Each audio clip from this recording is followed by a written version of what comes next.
Hello, good afternoon. It's Monday. We're starting a new week. We're going to learn more about how to serve Jesus and our God-given target market. You know, when I think of hospitality, I think of creating a warm, safe, inviting space for my friends to gather around, sharing food and laughter. And that's true. That's an accurate concept. But my guest today will help us see that we're also called to put aside our needs so that someone else's needs can be met, whether that's at a physical or a spiritual table. Hi, I'm Patricia A Durgin, and this is Marketers on a Mission. We present marketing tutorials and interviews by and for Christian writers, speakers, and artists. This is episode number 196. Excuse me. How to turn your one sheet into a book proposal with author Michelle Lazurek. Hello, Michelle. How are you? Hi, Patricia. How are you? I'm fine. Carol's already here. Hey, Carol Graham. It's good to see you. So I love your book. I fell in love with your book in the first two, 3 pages, and we'll get into that, but it was wonderful. And we're also going to share a little bit about some of your other more recent books, and we'll get right back in do a deep dive on the hospitality concept. Is that all right? Absolutely. Okay.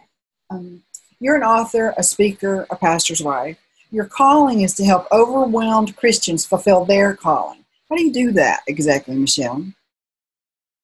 I think a lot of people are busy, and the concept of discipleship can get really overwhelming very quickly. It seems like it can be a lot in a very timely process. And so for me as an author, I always want to deliver things of value to people. I want people who are busy. I think for me, if I want people to say one thing about me when I'm gone from this earth, I want them to say that I was the real deal and that I helped them make disciples. And so if I can do that in any way, I'm going to do that. And so I think the most common issue that I see is that people get busy and they feel like, how can I make disciples when I work 40 hours a week and I already serve at my church and I have a small group and I have all these other sports activities and things for my children or other activities that can kind of squash and kind of take away that time that we have to officially make disciples. So how do you do that?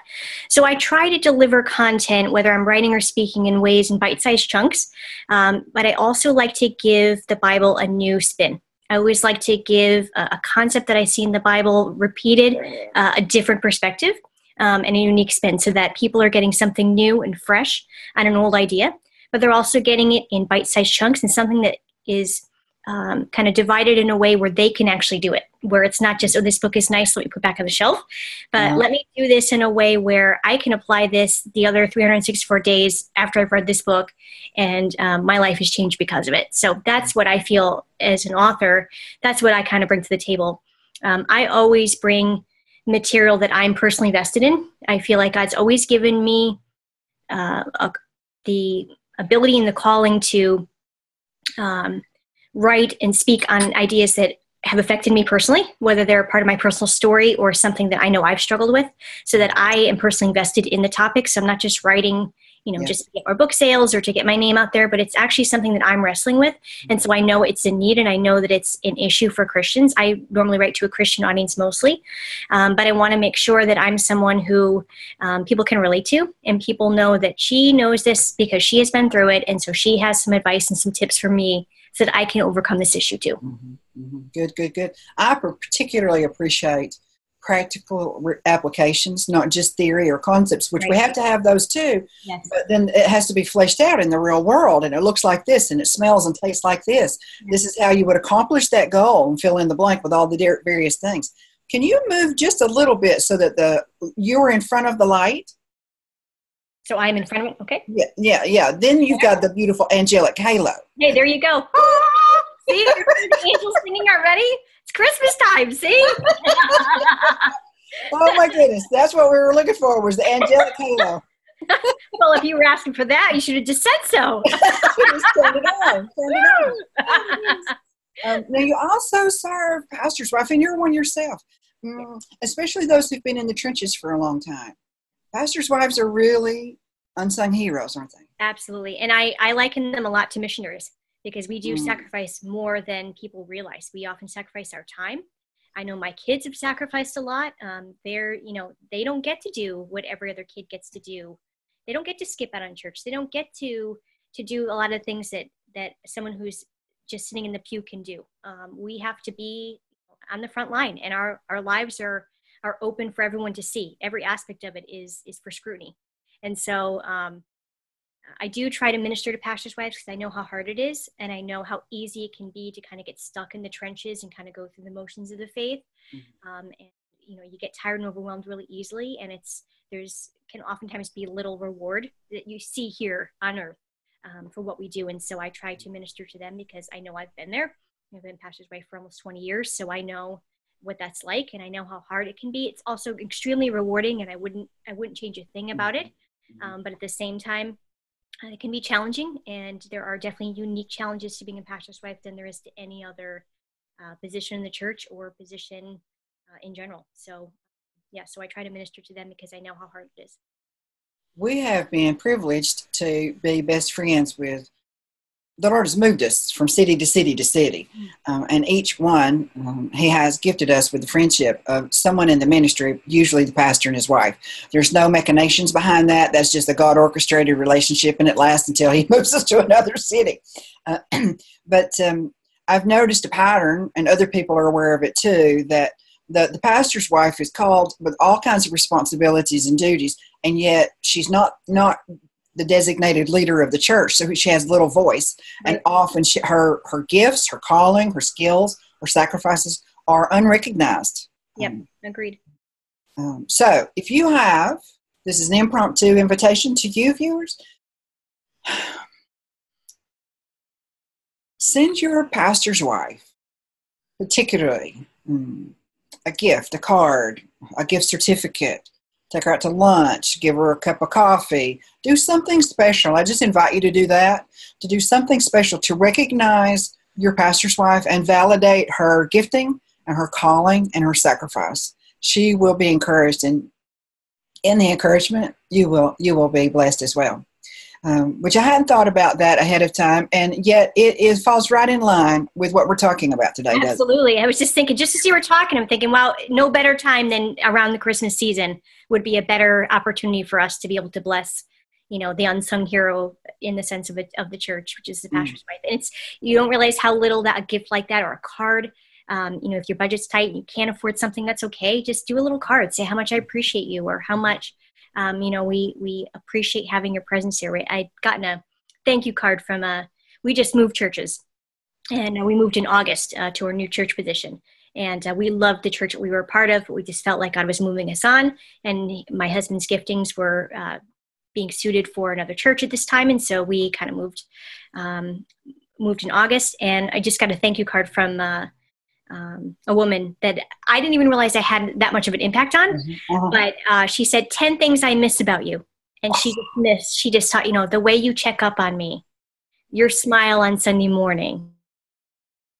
That I put that up on my office bulletin board. So when I have a rough day, I look at that and say, okay, I'm making a difference. And it might just be as easy as a smile. And it might just be as easy as me saying, hey, how are you doing? You mentioned your aunt was sick. How is she doing today? Or that kind of thing. I think that goes a long way. And it's the little things that we do that matters. And I think, again, that is so appropriate to the hospitality concept, because hospitality is that. It's way more than just having friends over for dinner, although that's very nice and can be a wonderful gesture. There are so many other things that we can do that displays hospitality that we don't even realize that we're doing. Yes. And if you happen to follow up on this idea, do it in writing is what I would encourage you to do as well, just for the same reason that Michelle just mentioned it. Words are lost, they're forgotten, not intentionally, but they just dissipate. And the enemy tries to steal good words, doesn't he, Michelle? Yeah, absolutely. But if it's written down, baby, she could pull it right up, look at it, and be blessed again, heart-warmed again. Absolutely. Yeah, the Bible's a perfect example of that. A book has stood the test of time for people who were obedient to writing down words they felt God giving them. So that we reap the benefits of words that are written down. So, yeah, absolutely. Thank you, Father. Thank you, Father. You're all about discipleship. This is not an aspect of your life that you have tacked on to your Christian experience. It actually drives your Christian experience, doesn't it? Yeah, it does. It does, because I want my life to matter, just like everyone wants their life to matter. Everyone wants to have a purpose. We all want to make a difference. We all want people to say, like I mentioned earlier, I want someone to say that she changed my life because I knew her. It's nice to say, she was nice, or, she was gentle or whatever. But at the same time, I want someone to say, well, she spoke hard truth to me and she changed my life. I didn't want to hear it at the time, but what she said to me was true, and that really helped me change my life because of what she said, her boldness, and that kind of thing. So for me, it's an everyday aspect of our lives. And I think as Christians, it needs to be an everyday aspect, but it's hard to figure out what that looks like. And then how do you not or resist the temptation to tack it onto a busy schedule, because life happens. We have to work, we have to do, these other activities. And so how do you not tack that on, but make that an everyday habit of making disciples? And conceptually, it's such a challenge because our natural bent is to think, now I've got another job to do. Oh boy. Yeah, everything can be so overwhelming so quickly. And if you're a part of a church that tends to have a lot of programs and you like to serve and it's your gift, you can easily say yes to a bunch of wonderful things and then be completely burnt out because you said yes to so many wonderful things. And then but the actual calling of us as Christians, not only to serve but to make disciples and to use those spiritual gifts and things like that. So it's hard to get to the nitty-gritty of Christianity when we've said yes to wonderful things and now are bombarded with activities that have now sapped our strength, and now we don't have enough time to do the things that God's calling us to do. So yeah, I want people to understand that's a daily, moment by moment aspect rather than something I have to do at this particular time on this particular day. And it becomes a natural part of your life, so that it's not an add-on at all, but it's the way that you view life, that you're available. Yes. And God does, I'm so grateful for this. God does not call us to serve everyone in the world. He does not call us to meet everyone's needs, but He orchestrates meetings, formally or informally, impromptu or planned, so that we can serve other people in His name without being overloaded, because He's not a taskmaster, is He? No, absolutely not. I think, God gives us what we're uniquely wired for. And I think when we're able to be strong enough in ourselves to say no to some other things that people might want to put on our plates, yes, and be aware of who we are and how God's wired us and gifted us, then we don't get burnt out because we're doing the things that we're most passionate about, and we're doing the things that God has really called us to do, which I think is so important. Saying yes to things, there's nothing wrong with that, but sometimes we get caught up in, well, I don't want that person to be mad at me because I said no to this, so I'll say yes. But then we wind up regretting it, and we actually wind up doing the service a disservice because we haven't invested, we don't have our whole passion or our whole heart invested in that. And I'm just recalling a story of becoming a pastor's wife. There's no manual on that. So, that was all a learning curve. And what did I know? My husband, he was my boyfriend at the time, and he says, I'm feeling called into the ministry. And I was like, well, I like church. So that's great. What did I know about being a pastor's wife? I grew up Catholic. So for me, it's kind of like being a nun, what else? I didn't know anything more about that. So I thought, well, that's kind of cool. So, all right, we'll do this. So we went to our first church, and it was in a very, very small, not even a town, it was a village actually. It was in Alberta, Canada, which was about 48 hours from where we were living at the time. So we traveled across country to get there. And I remember I'm trying to figure out, I'm 22 years old. I've just gotten married. So I'm trying to figure out what it means to be a wife. And so then, this church has to function. They have to operate. My husband had just started his first semester of Bible college. So he really had not much experience at all, not much education. And we quickly realized that that's why God called us 40 hours away, was because He wanted to give him his first church. That's wonderful. So, so we're all trying to figure out not only how to function as husband and wife and adults, but also how to be pastor and pastor's wife. And so I'm trying to figure that out. And the pastor and pastor's wife before me were loved. And so, people love them. And so, of course, they want to naturally give me the same responsibilities as what she did, because I don't know how I'm gifted yet. So they want to hack on all these things to me. And one of which was like the children's church VBS aspect of it. Mm-hmm. Now, I don't, and I really give credit to those who feel called into children's church ministry, because that's not me. My heart is for adults, particularly women. Mm-hmm. And so I didn't know that at the time. So I'm trying to find out where I'm gifted. So I said yes. She asked me if I want to be part of VBS, and I said yes. And I hated it. Absolutely hated it. Mm-hmm. And I was miserable the entire time. And then I got up the courage to go to, the person, and I said, thank you so much for asking me to be part of this, but I don't think I'm going to do it next year.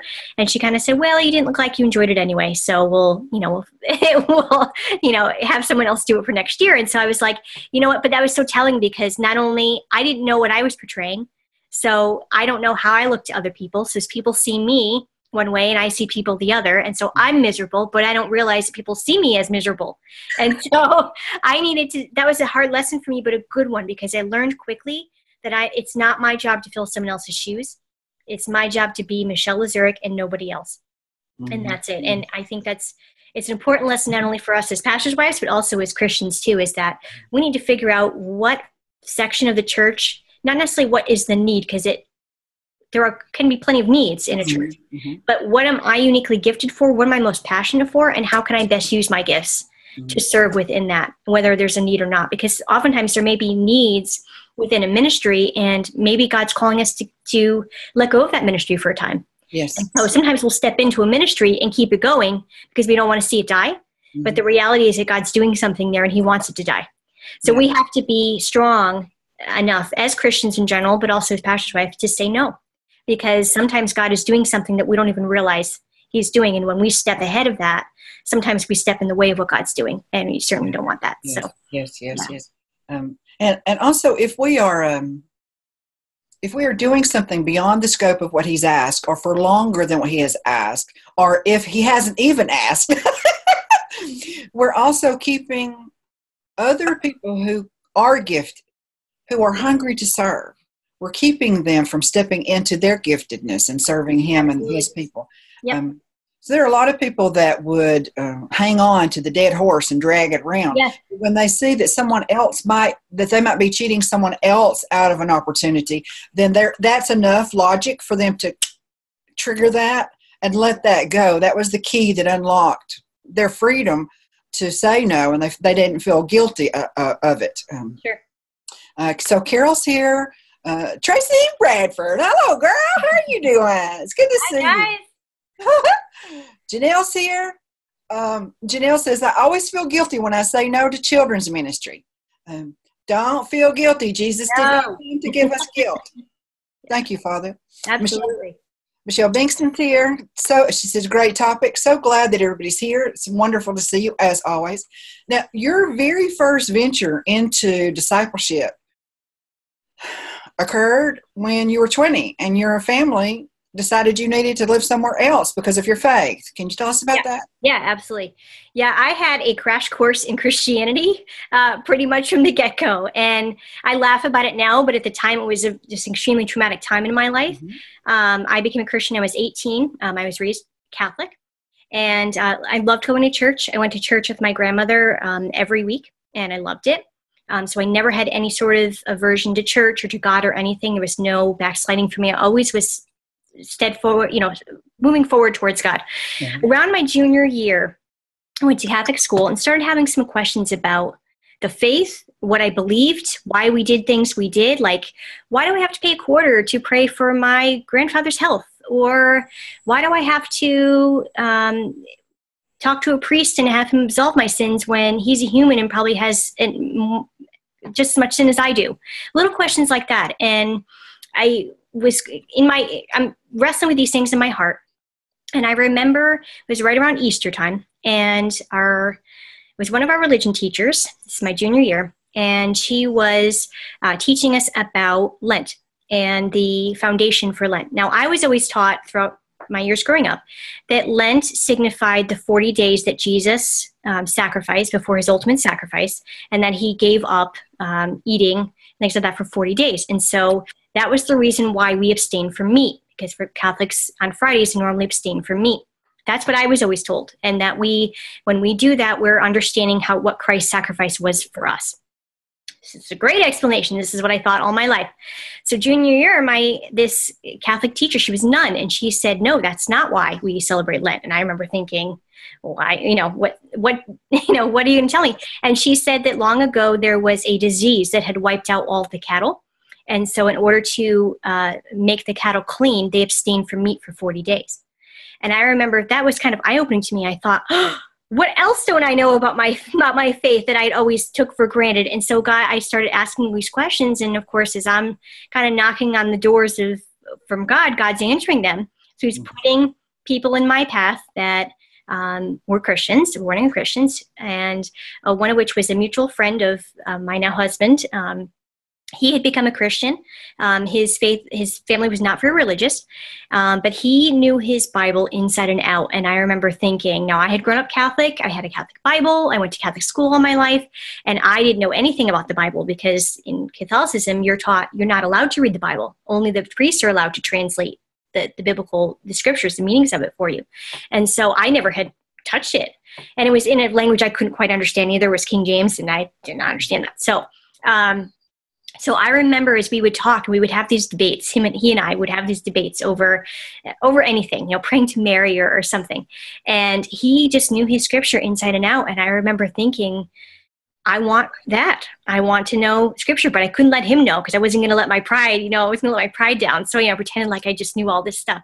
But inside, I remember questioning and thinking, what else, how do I get to know the Bible too? And so this is right around, probably a year has now passed since that initial religion teacher event took place and these questions. And I started working at a fast food restaurant, and the gentleman whom we would have these debates with invited me to church. And so I went with him. It was a non-denominational church.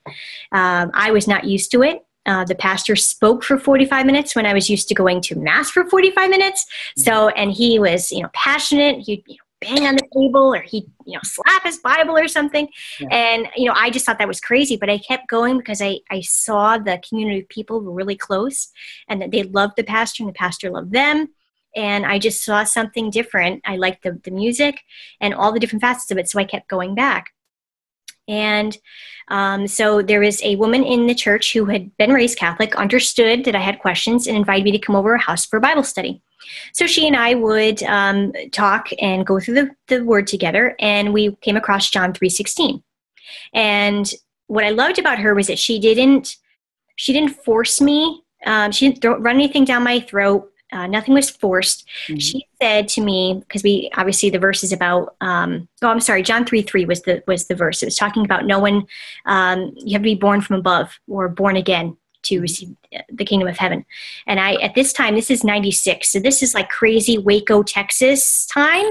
And so everybody thought that was like born agains were like crazy cult people who had guns and lived in, odd buildings, and police came and took them. So we had no idea what all that meant. But I remember seeing in the Bible, and she said, don't believe me. She said, go home. She said, get out your Catholic Bible that you got for confirmation. And she said, open it to the same verse and see if it's the same. And sure enough, it was the same. Language was a little different, but the meaning was still the same. Mm-hmm. And I remember thinking, all these years I've been going to church, no one told me this. What else aren't they telling me? And so I would just be learning more and more about this sanctity of communion and what that meant and all these other things. And so I remember thinking, I want what other people have. It seemed like they lived it out daily, where for me, it was something that was tacked on. So the Lord led me one evening. I went up to the altar after one sermon.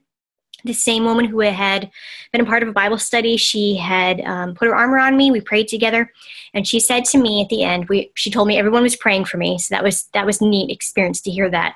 But she also said, your life is going to change. She said, you don't know when, you don't know how, but your life is going to change. And I remember thinking, she's nuts. I don't feel any different. But soon enough, it was almost instantly, I started feeling like the spiritual warfare from the enemy just coming right at me after that conversion experience. I didn't tell my parents for a while because I knew how much they didn't practice Catholicism necessarily, but it was a strong part of our family identity.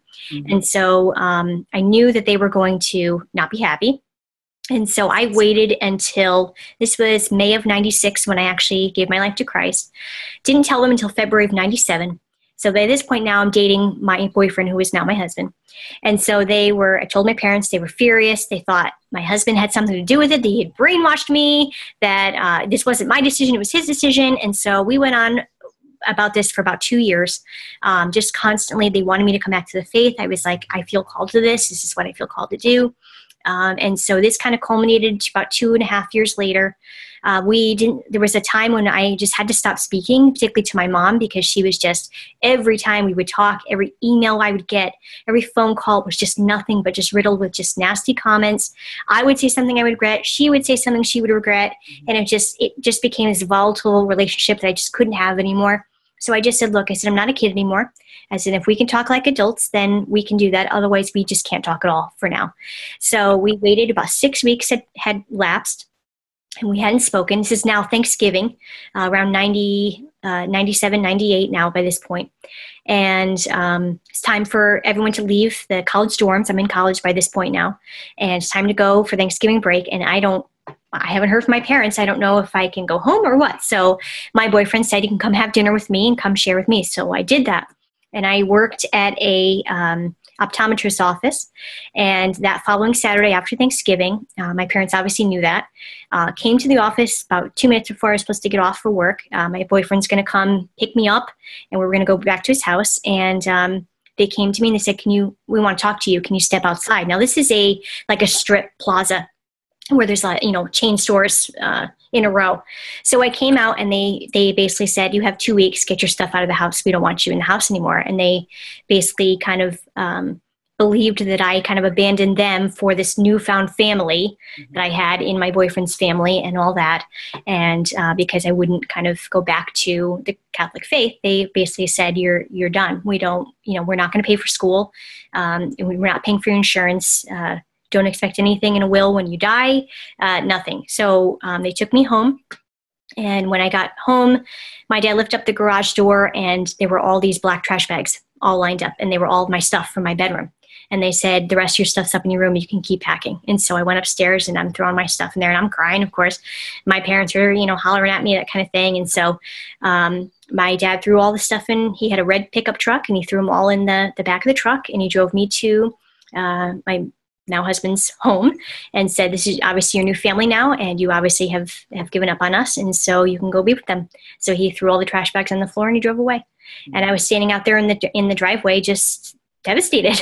I mean, I had lost everything, and I had no idea how God was going to provide for me. I had no idea. And I was like, this is not what I signed up for. Like, this is not, and he'd better be who he said he was going to be, because if I believe what I really have been reading, then my hope is that he's going to, provide for his children. And so, and he did so much. I learned so much about life and the Christian life and what it means through people who were just so generous. People gave me gift cards for gas. Go out to eat. You're having a rough time. And then there was a church family who had 2 young children, and they said they had been praying. They'd been praying for me and my situation, and they said, we prayed about it, and if you'd like, you can come live with us. And so I lived with them for 2.5 years until I got married, and I basically did it rent-free for most of that time, in exchange for watching their children. And so that's how I got by. My husband got me a car. He said, because I couldn't stay at the dorms anymore because I couldn't afford it, so I had to move out. So, but I still wanted to finish college, and so he got me a cheap car, so I commute back and forth. And so I was able to finish my college degree, and just from the love of the church family. And so that was my first lesson in hospitality. If you fast forward that to 2012, I am now feeling the calling that I felt God placed in my life in 2009 to become a writer. Had never written anything before this except for some poetry in high school. So this is all brand new, of course. I'm on this roller coaster ride with the Lord about this newfound calling, and so I'm trying to figure out what that all looks like.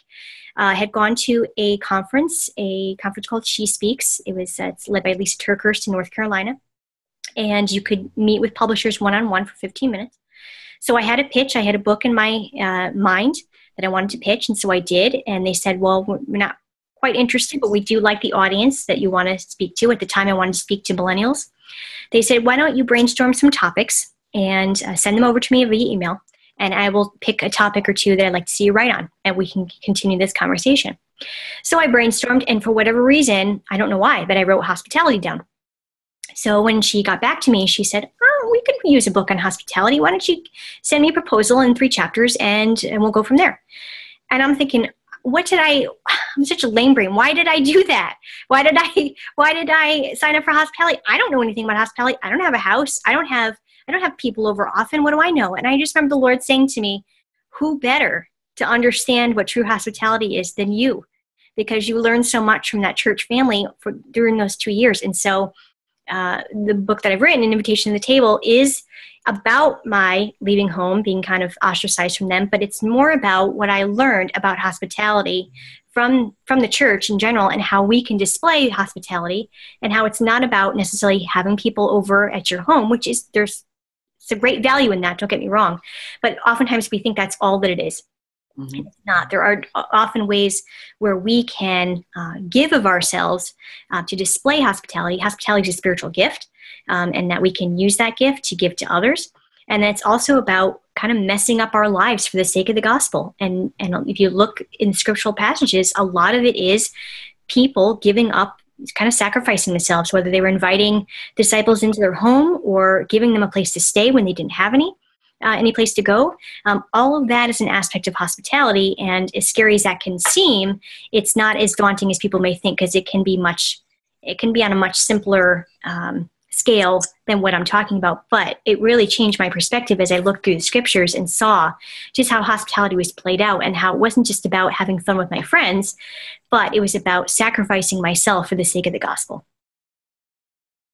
And to be clear, this is not an anti-Catholic program. No, absolutely not. No. Michelle's story that happens to include my perspective on the event. Absolutely, yes. No, I know there are many Catholics that I know that are on fire for the faith, so I have nothing but wonderful things to say about my Catholic friends and brothers in Christ. Let me see if we have any questions or comments. Janelle says, that's a great story. What a great story. Let's see what else. Let me refresh the page. And then let's talk briefly. We just need to watch our time. We want to talk about actually 3 books. We're going to touch on 2, and then we are currently talking about 1. Let's see. We're good. Yes. Okay. So you have Righteous and Lost there beside you. Would you show us that cover? Yeah, you bet. Yeah. That's this one here. And give us a brief overview of that, please. Just a few minutes. Yep. Like I said, my books are always about issues and things that I'm dealing with. And I always learn. I probably get more out of my books than anybody does, because I learn as I write, and I change as I write. And so I'm very grateful for the gift that God's given me. But Righteous and Lost was written after An Invitation to the Table. And it was written because I was finding myself, it's probably about 16, 17 years being a pastor's wife and going to church, hardly missed a Sunday. And I just quickly remember kind of going through the motions of the faith, and couldn't remember the last time that I wanted more of God. Mm-hmm. And my husband was preaching one Sunday, and he talked about kind of just extending your hands and wanting more of God. And I didn't want him. And I couldn't remember the last time I wanted him. And I remember being so jolted by that. When did I get so complacent? And so just, through my own self-analysis, I was able to kind of had some issues I knew that I was dealing with. And so I brought them to the Lord, confessed them, and through God's grace was forgiven, and so felt freer. And as I was looking through the scriptures, kind of stumbled upon the parable of the lost son, which is the prodigal son. For a lot of people are more commonly know it as that. But it's the 2 sons, the prodigal and the eldest. The prodigal son goes off, wastes his dad's inheritance on this wild living and loose women and all this, and comes back. And the father throws him a party because he has repented, he's come back. But what I see in the passage, which I think a lot of people overlook, is the eldest son. There's not a lot written about him, but there's a lot said about him. Yeah. And one of which is he's out there in the field slaving away. And when you go and analyze the passage, when I started looking more deeply, I realized that the father in the beginning gave the inheritance to both sons at the same time. Mm-hmm. So I'm thinking to myself, now I know the prodigal son left, but why did the eldest stay? He had no reason to stay, because he'd gotten all the money he would have earned through all his years helping out in the field, maintaining his father's possessions, his land. So why did he? And so I was kind of unpacking that and realizing that kind of the religious spirit, which can kind of creep up on all of us, especially those who have been serving for long periods of time in the church, can creep up on all of us. And then if we're not careful, those types of things can really steal our heart, steal our joy, and steal our relationship with God. So that's why I wrote that particular book. The other book is called This Is Really Us, and it's based on one of my favorite TV shows, This Is Us. And from the get-go, I've seen so many just very blatant Christian themes that I related to the Bible. And so I wanted people to see and interact with TV and pop culture in a biblical way. And so I related a lot of the characters and the themes of the show to characters and themes in the Bible. And so that's what I wanted people to see, is I wanted to see that there was a parallel, but also how do you interact with pop culture, the way things are changing through our TV sets, in a way that's more than just turning it off? How do we interact with it in a way where we can be relevant, that we're not being shaped by it necessarily in a negative way, but we're using the Word of God as an anchor, so we're able to relate to people in a way that's relevant, but also in a way that brings forth the Word of God. Perfect. Thank you for both of those synopses. We've talked about several of these notes, so let me pass through them. Tell us quickly, Janet McHenry has a question. We're going to get to that momentarily, Janet. Early in marriage, you invited a woman named Liz in an impromptu conversation. You invited her to come and live with you, and your husband, and y'all weren't married very long. And how did your husband respond, and how did that turn out? Well, we're still married, so that's good.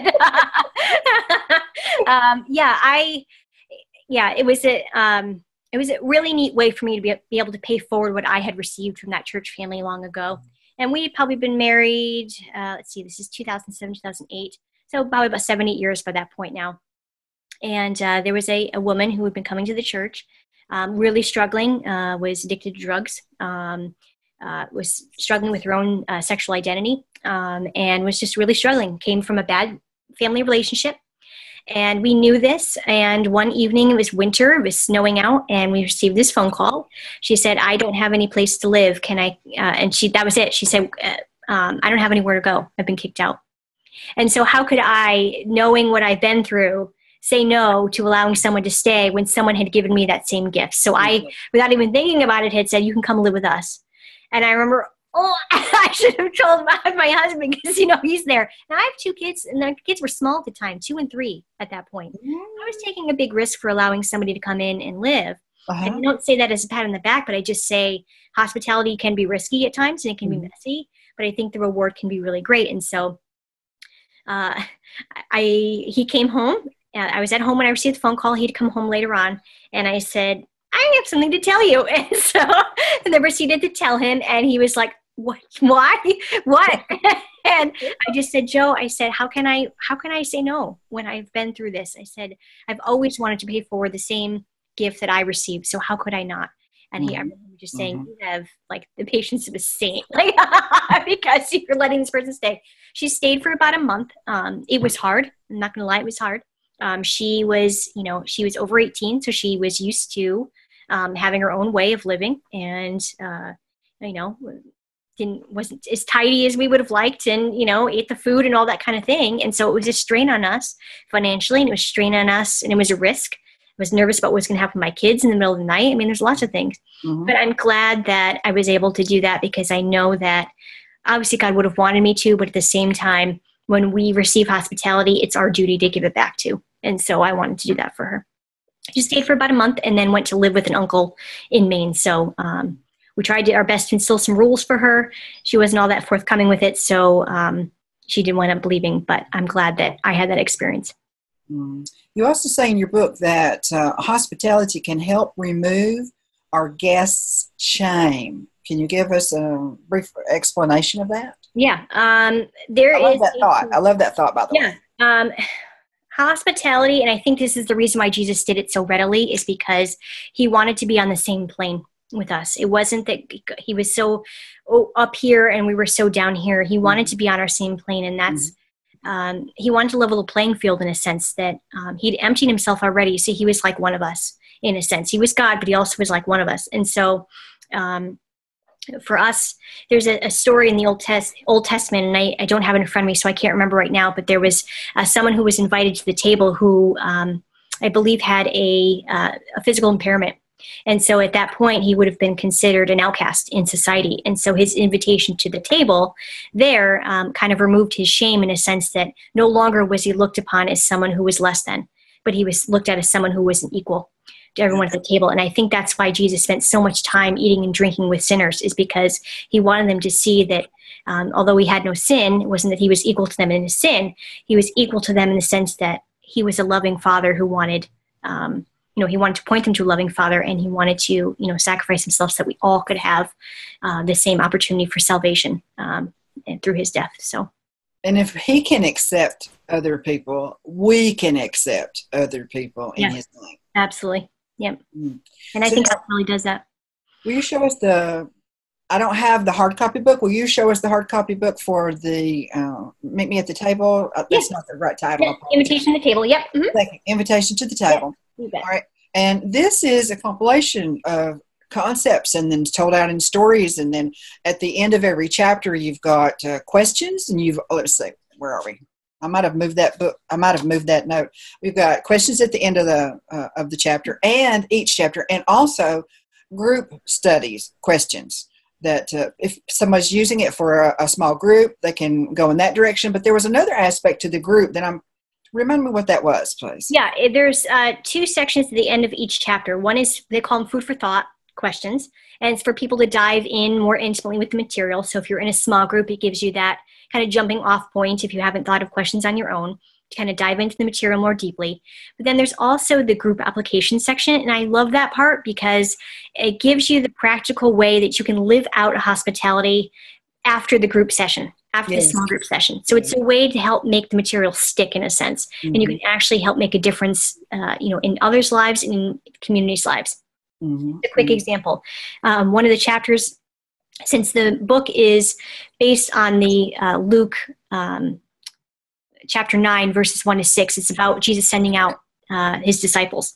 And he sends them out the same way. He says, I've given you authority, drive out demons, heal the sick, but take nothing with you for the journey. No shirt, no bag, no bread, no staff. And he says, anyone who will welcome you, go in. And if not, shake the dust off your feet as a testimony to them. And so that's where I kind of learned what hospitality really was that it's about kind of emptying yourself, sacrificing yourself, and allowing to receive from other people their gifts, allowing them into your home and that kind of thing. So it's not always just about having people on our own terms, but it's about giving and sacrificing of ourselves. And so in one group application section that I have in the No Bread and chapter, which for me meant living within community with each other and breaking bread together. I mean, Jesus spent the last free moments of his life having the Last Supper with his disciples. It's pretty amazing to think that he chose to spend it around a table with people who he knew was going to betray him. It's a pretty amazing image. But one of the group application sections in the book on that No Bread chapter talks about analyzing yourself, kind of getting rid of things that you don't need, extra clutter, that kind of thing. But it's also about, for those that maybe don't want to eat, maybe you don't want to have to cook a big meal to have hospitality. Hospitality doesn't always need to be revolving around food, although you can, but it doesn't have to be. We'll have a game night. You can have people over and have a game night if you don't want to. Have a movie night. Have a Christian movie night and ask some questions and think about things that way. You can create a garden. And when you garden, you can, the fruits and vegetables that you yield, give them to your neighbors. All those kinds of things. If you have a surplus of something, can it and give it away. Those kind of things. So it's about, or doing a clothing exchange. If you have extra clothing that you don't need, pack it up and swap it with someone who you know is similar in size to you. And then you can give away some things you've decluttered, you've given away, and then they also they can be free to do that for you as well, if you'd like. So there's always that application section at the end so that people can practically apply what they're reading about and do it in ways that are simple and ways that are ways in which we can kind of dive in the material and kind of make it stick so that people can remember that and understand a better way of what hospitality means. Because it's definitely about having food, family, and friends around our table. And it's definitely also about going much further and broader scope where we are cognizant of someone else's needs and we respond to their needs. And as we're doing that, we're representing Christ, whether we ever use his name or we help them, find the road to salvation. We are representing him and we are being good stewards of what he has gifted us with. Absolutely. Let me check and see what's going on over here. Janet McHenry says, how did Michelle turn that one sheet into a proposal? So let's go right to that time frame or that area. What have you got to share us with? How can we turn a one? We're at a conference. We've got a one sheet. Well, we really want to be prepared beforehand with your help. That's right. See? One thing we didn't mention is that I've been a writer for almost 10 years, and I signed on with an agent back in 2014 a great guy, Steve Hudson of WordWise Media. And about a year ago, I kind of felt a sense that maybe I wanted to try my hand at being an agent. And so he was gracious enough to sign me on. And so I've been a literary agent myself for over a year. And so that's been an interesting experience because, again, I get a chance to pay forward what all the information and insight and grooming from others that are more seasoned than me. I've been able to pay forward to those that have book ideas but maybe don't quite know how to polish or make them as good as they can be. And so I get, in a sense, get to be a coach to others. And so I really, really appreciate that aspect of it. And so for me as an agent, you can do all the marketing that you want. Social media is always great. There are so many ways to get yourself out there, but as a writer, especially as a conference, and if you want to land a book deal, your proposal, in a sense, is your greatest marketing tool because it gives publishers and agents a chance to look at your work more in depth. And if the more thorough you can be and the more prepared you can be, the better it's going to mean for and bode for you as you try to land that deal. A lot of times people don't realize the different aspects of things and what's important. So I wanted to just mention the 5 things that you need. One sheets are just that. They're one sheets with a little tiny snapshot of each aspect. And sometimes people don't always include this part of it. And so I want to make sure I touch on those things, that they have the proper things in a one sheet if they're not well prepared, but also if they do decide they want to do a proposal, a full proposal, and be prepared for a writer's conference, that they have the right material and all the aspects that they would need to contain that. So 5 things that they need. They need the content section. And the content section is going to include things like your felt need and your book's mission. You need to be able to establish the purpose. What is your problem? What is the problem that you're trying to solve? And how can you meet that need? Mm-hmm. Because a lot of times publishers want to see, okay, this might be a book on prayer. And that's great. There's a million books on prayer. What is yours going to be that's going to be different, that you're going to be able to offer your readers that no one else is offering them? Mm-hmm. So you have felt need and you have book mission. And so it's often spelled out in what they call a unique selling proposition. This is for a proposal. And you would write in a sentence, if consumers in the target market purchase and read, and you put your book's title, then they will. And you put 3 or 4 bullet points. So if your book is a Bible study on prayer, you may say something like, if consumers in the target market purchase and read my book on prayer, then they will analyze scriptural passages about the importance of prayer. Receive practical tips and strategies on how to pray on a busy time schedule. Mm-hmm. And so on and so forth. So you're giving publishers and agents that succinct idea of what your idea is and how you're going to flesh it out. Mm-hmm. So what is your idea that is unique? What is the aspect of it that's unique that you can sell? Okay. People don't realize you have to think like a publisher. You have to think like people who are trying to sell books. Mm-hmm. At the end of the day, this is a business. And as much as it's Christian in nature, and we're very lucky to live in a country where we can freely spread the gospel through our words, and I'm very grateful for that. At the same time, they want to keep their doors open, and so they have to take chances only on those books that they feel will sell and that they will guarantee a certain amount of sales. And so that's why a proposal is so important, and it has to be so thorough, because it's important to get that snapshot for that publisher so they can see you've done your homework and you have a following that they can guarantee a certain percentage of sales. Mm-hmm. Mm-hmm. So the first section is that content section. You're going to do things like felt need, book mission, overview. You're going to talk a little bit about your manuscript, how many words, and how quickly you can deliver it.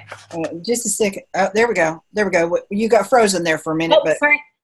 Yeah, we're good. I'm sorry to interrupt you. I just want to make sure I hear you. You bet. Okay. Can you say that again, please? Yeah. Okay. So where do you want me to go back to? The content section? No. We got all that. Okay, great. Okay. All right. So the content section, felt need, book mission, overview. We're going to talk a little about the manuscript, how many words, etc.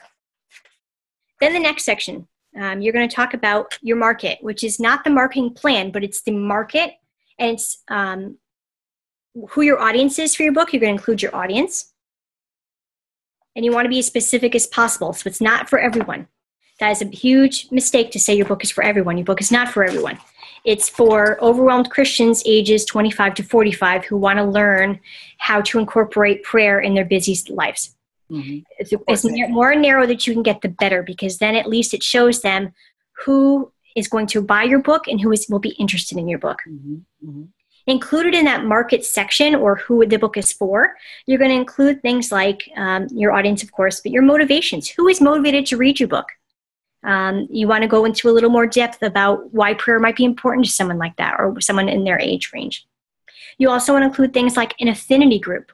Name 4 or 5 groups of well-known places that would be interested in buying your book. For example, if you know your book is on prayer, perhaps Focus on the Family might be listeners of Focus on the Family radio program might be a great affinity group. These are people who will be most interested in your book because they're reading, or that particular person is talking most about prayer. Mm-hmm. Mm-hmm. So you want to include those things. Subscribers to Our Daily Bread, for example, might be a good affinity group. The next section you want to include is the competition. And this is, in addition to the marketing section, it's probably one of your most important sections because it's going to give publishers an idea of 3 or 4 titles that are most similar to your title that are selling well, mm-hmm. and how you will be different than them. I have had publishers who have thanked me time and time again for having that strong part in my proposal because it's important to do your homework.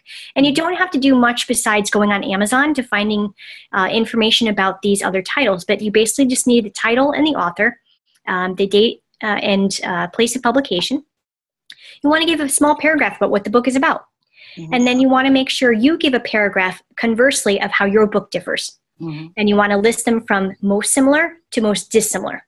Okay. And 3 or 4 titles will suffice. You don't need to go into 10 titles. 3 or 4 is fine. Yeah. If anybody's interested in getting a template from me, if they want to just follow a proposal template, they can email me or they can go on my website and just sign up for the newsletter on the right-hand side of the homepage. And I can just send them a template via email. As long as I have their email address, then I can just send it to them. So they don't have to worry about taking copious notes. I can send it to them if they're interested. So the next section is about you, the author. So who are you and why are you the expert in writing about this topic? So you want to make sure you can write about this. This is where you brag. And for Christians, this is a tough one, but it's so important because you want to make sure publishers understand that you have established yourself as an expert on this topic. And it may just be as easy as I'm an expert on hospitality because I lived it. So that might be my level of expertise. Yeah. So that might establish me as that. You may have a personal story or something where that might give you some expertise in a particular topic that you want to write about later on. But this is where you talk about all your accomplishments. Everything that you think is relevant, you need to include. If you're writing a blog, you need to include that. If you have a website, include that. If you have a degree in journalism, please include that because it's very important and it's totally relevant to what you're talking about. Any previous jobs, any previous writing you've done, all of this is so relevant. Any awards you've won for your writing, this is all where that goes. You want to make sure people know that you've been doing this. This isn't your first time on the rodeo, that you're willing to come and do these things, but you're going to make the most of your time with a publisher. That's so, so important. Tracy, we see your question and we're going to answer it in just a moment, please. Okay. All right. Next section is the marketing plan. This has to be at least 1 to 2 single-spaced pages, and I'll tell you why. Because they want to make sure that you have done your homework in finding out how you're going to get your books in the hands of readers. And there's lots and lots of ways to do that. There can be speaking engagements. Any speaking engagements that you have done in the past or any speaking engagements that you will do in the future, you want to list those. Bulleted points if you can. Radio and TV opportunities. If you know people at radio stations or TV programs, please include that. Very important. Newspapers, can you write press releases for any places? Websites where you can advertise your book. Are there people that are writing for high traffic sites where you can advertise your book? Can you place a Facebook ad? Anything that you can think of where you can get your book in the hands of readers, the better. And you want to make sure you include numbers. Numbers. I can't hammer that in enough. Numbers is so important. If you have a high traffic website that you're writing for that gets 1 million unique visitors a month, please put that in bold so that we can, when that publisher or publishing board is going down the list and they're skimming through because you're the 6th proposal that they've seen, their eyes are going to catch the bold parts. And they want to see that you're writing for crosswalk.com that gets 1 million unique views a month. And then they say, okay, well, they're seasoned. This isn't just their first book idea. They've been doing this for a while and they obviously know what they're doing. So the bigger, the better. So numbers is great. Last thing you're going to do is chapter by chapter synopsis. And that's where you're going to do your chapter summaries. Each chapter that you have, you want to give a brief paragraph as to what your book is going to be about. And that gives publishers a great arc so that they can understand where your book is going from point A to point B. This is actually very similar for fiction. Fiction proposals are very similar. The only thing that you would change is you would start off with the hook. That's 50 words or less on what your book is about, so that publishers can see if they want to take on a book that's similar to something they've published or something that's out there that's selling well. The synopsis, of course, same thing. Market, you're going to include the market. Still want the competition section. Still want you as an author. You're going to include characters, a list of key characters, and you want to write brief descriptions on each. And then if it's applicable, an expanded table of contents. And that's a 2 or 3 sentence summary of each chapter. Okay. Wow. Yeah! I just wonderful. You know what? So this is so important, because if you come to me and you give me a proposal like this, and you've done something, and I need to do a little polishing on that, well, of course I'm going to be interested in signing you, because you've done your homework. You know what's involved. It doesn't have to be perfect. That's what I'm there for, is to help you polish. But yeah. I can't coach everyone. So I need people who are writing, who know what they need to be doing, and to do as best as they possibly can, so that when you're getting that 15 minutes with that agent or that editor at those writers' conferences, you're making the most of that. I always tell people, look, I may not be the Rocky Balboa in the boxing ring. There may be 100 other people who are better at boxing than me, but by God, I'm going to get a good punch in or two. Yes. I want to at least make my time count. You know, I don't want to waste anyone's time. And I certainly don't want to get a reputation for wasting someone's time. So I want to make sure I've done my homework. And if you have a proposal that's solid, that's half the battle.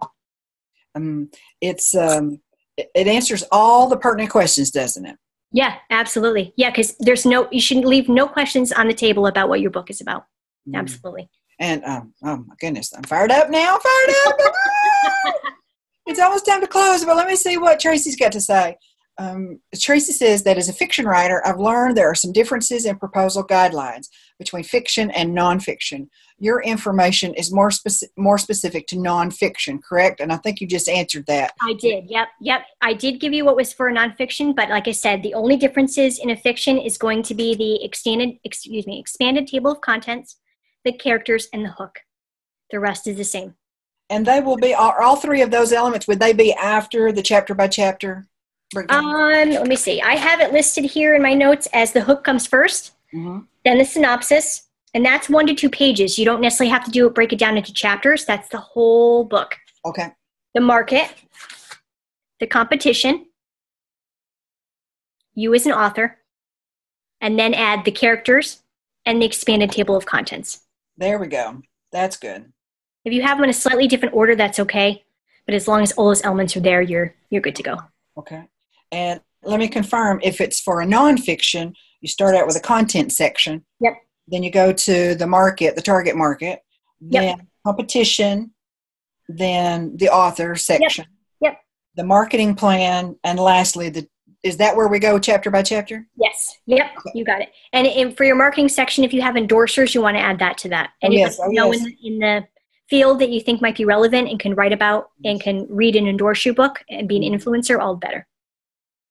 Okay, so that's 1, 2, 3, 4, 5, 6, 7 items for fiction, and 1, 2, 3, 4, 5, 6 for nonfiction, and a little bit of carryover for both. Yep. Okay, and we can get that breakdown by signing up on your website, which, I've got the links, like I always do. I've got the links ready for you, viewers.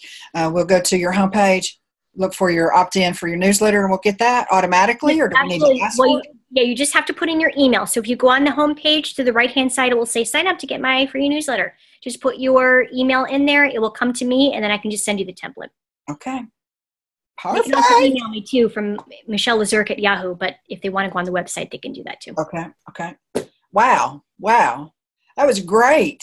Thank you so much. Well, thank you. I appreciate the opportunity. Let me check one more time to make sure I don't want to leave anybody out if there's another question there, and just waiting for Facebook to refresh my page.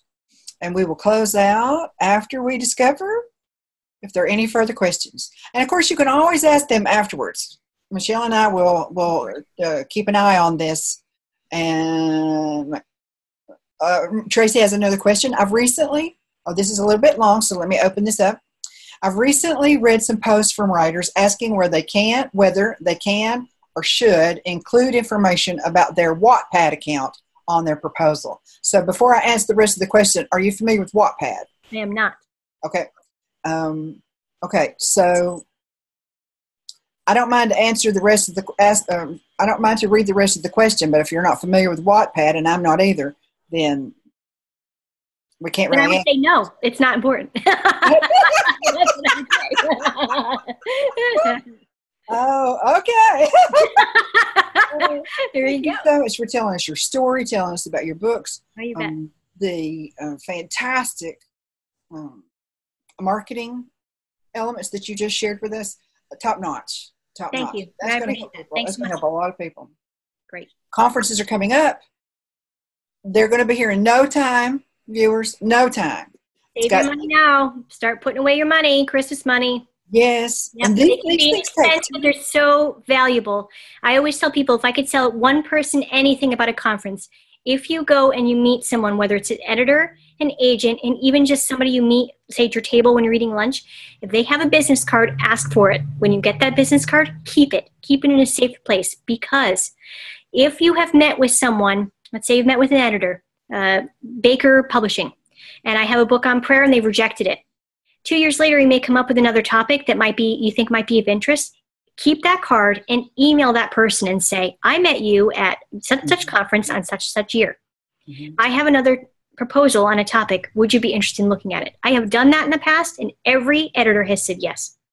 So it's so important. Those things pay dividends years after that you don't even realize will pay off. That person's card that you got at that lunch table may be your best influencer. There's no way to know ahead of time. No, it's God opportunities from the time you get there to the time you leave. So always be on the aware of what God's doing. Keep those cards, and if you can afford it, please spend it on a good conference, because you will get invaluable information from them. Yes. We've talked to conference directors recently, and we've got something special in January I'm going to be ready to tell you about next week that also is about conference, Christian writers and speakers conferences. So thank you, Michelle, so much. Thank you. Thanks for having me. Woo! Thank you, viewers. We so appreciate you being here. Do go to Michelle's website and sign up for her newsletter and get this in written format. It'd be so helpful. And again, this takes time. This is not something you're going to do in an afternoon. And you've already, just the detail that Michelle has offered, you can see that and realize that without even getting the written form. So we bless you with your efforts to move forward in obedience to Christ and writing that book. This has been Marketers on a Mission, episode number 196, How to Turn Your One Sheet into a Book Proposal, with author Michelle Lazurek. Tomorrow, author and international speaker Karen Whiting, who is such a dear, she's going to join me. She's going to tell us how we can promote our message and our books by writing articles. And this is a lead-in, isn't it, to book writing, isn't it, Michelle? Absolutely. Yep, you bet. Doesn't have to be, but it often is very, very valuable. You know, we're here every weekday at 12 Pacific, 3 Eastern. This program is specifically for you, to help you learn the craft of professional writing and speaking from those who are already doing it. Because our mission field is online. Online marketing helps us reach our audience with the message God has entrusted to us. That helps their lives change and improve, and that helps their eternity change. We're so glad you're here, and we'll see you tomorrow.